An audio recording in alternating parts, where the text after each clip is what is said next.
आईना टूटने के बाद नेहा को लगा कि वो सब सपना था।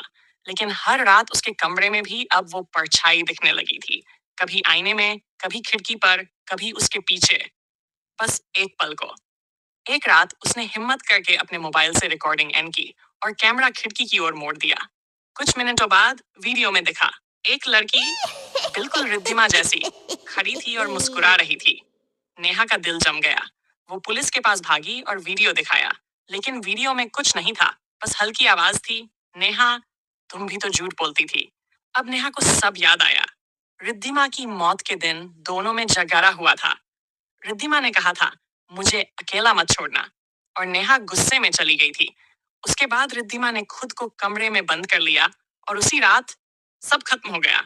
नेहा की आंखों से आंसू बहने लगे। वो उसी कमरे में लौटी जहां सब शुरू हुआ था। धीरे से बोली, माफ कर दे, रिद्धिमा।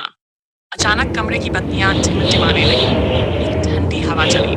आईने में रिद्धिमा का चेहरा उभरा। वो मुस्कुराई और बोली, अब सच्चाई बोल दी, अब चैन है।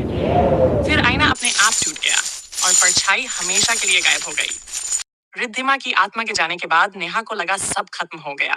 वो उस शहर को छोड़कर दूसरे शहर चली गई। नया फ्लैट, नई नौकरी, नई जिंदगी। लेकिन कुछ चीजें कभी पीछा नहीं छोड़ती। पहली रात जब वो सोने लगी, खिड़की पर हल्की खटखटाहट हुई। उसने सोचा, हवा होगी। फिर किसी ने उसके कान में फुसफुसाया, नेहा, तू तो कहा था हमेशा साथ रहेगी।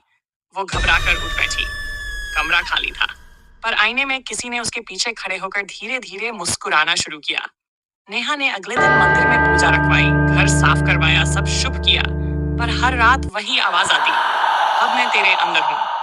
कुछ दिनों बाद ऑफिस में सबने नोटिस किया, नेहा पहले जैसी नहीं रही।